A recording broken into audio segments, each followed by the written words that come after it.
To break it to you Ashika and Arsh, लेकिन हम अपने 21 साल के एक्सपीरियंस से बता रहे हैं कि वैम्स और विलन्स का ना कुछ खास नहीं होता टीवी सीरियल्स में। लेकिन फिलहाल आप अपनी जद्दोजहद में लगे रहिए, क्योंकि फॉर द मोमेंट तो आप बाजी जीत गए। देखने में तो ऐसा ही लग रहा है। बाबा गुम है किसी के प्यार में इन्होंने सवी और सई को देखिए ना दूर कर दिया है।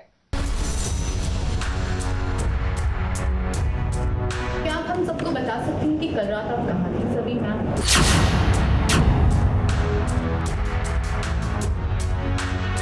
सभी मैम कल रात को लॉकअप में थी। इनको अरेस्ट कर लिया गया था। इन पर इल्जाम है किसी को ब्लैकमेल करने का, किसी को जान से मार लेने की धमकी देने का। इतना इंफॉर्मेशन काफी है हमारे लिए मैम, ये फैसला लेने के लिए कि आप अब से हमारे बच्चों को नहीं पढ़ाएंगे। नहीं पढ़ा सकती है। मुझे नहीं लगता कि हम में से कोई भी पेरेंट्स ये चाहेगा कि हमारे बच्चों पर सभी मैम का साया पड़े। करेक्ट?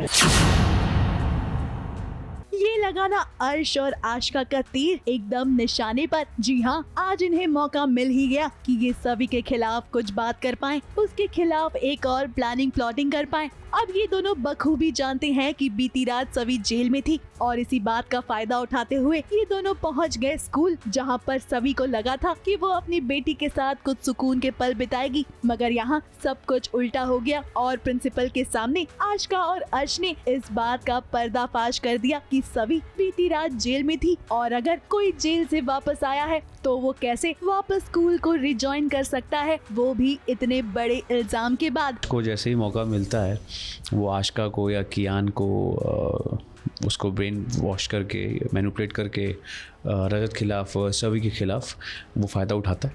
तो कहीं से भी कुछ भी अगर उसको मिल जाता है चाल चलने के लिए, तो वो कहीं से भी उसको मौके मिलने चाहिए। वो मौक़ों को तलाश कर फिर उनको एग्जीक्यूट करता है। अब इसी बात का मुद्दा दोनों ने मिलकर प्रिंसिपल के सामने बनाया है और अब बात आ गई है सवी की जॉब पर, जहां सब मिलकर ये कहने लगते हैं कि सवी को स्कूल छोड़ देना चाहिए। प्रिंसिपल मैम, आप इन्हें स्कूल से निकाल दीजिए, सस्पेंड कर दीजिए। हाँ सस्पेंड कीजिए। स्कूल में सस्पेंस नहीं है, ये चीज़ बाहर आ जाती है, हम ही लेकर आते हैं बाहर कि ये जो सभी है कल रात को लॉकअप में बंद थी, ये जेल में थी और ऐसे ही अगर टीचर रहेगी तो ऐसे स्टूडेंट से तो हम नहीं चाहेंगे कि इसको ऐसे स्टूडेंट के हम ऐसे टीचर के पास रहे। तो वो बेसिकली हमें मौका मिला है उसको वहाँ से भी निकलवाने का। इस वक्त कह सकते हैं कि चारों तरफ से जो है दुखों से घिर गई है सभी। तो घर से भी, घर वाले भी आई थिंक साथ नहीं दे रहे हैं और स्कूल से भी उसको निकाल दिया गया है। अब अगर आशिका आप इस तरह की बातें प्रिंसिपल और पेरेंट्स के सामने करेंगी तो कोई भी डर जाएगा और फिलहाल सभी के पास कुछ नहीं बचा है बोलने के लिए, क्योंकि वो तो ना घर की रही और ना ही स्कूल की। अब आगे सभी कौन सा स्टेप लेती है और उसकी मदद कौन करता है, ये देखना वाकई में इंटरेस्टिंग होगा। ABP news report.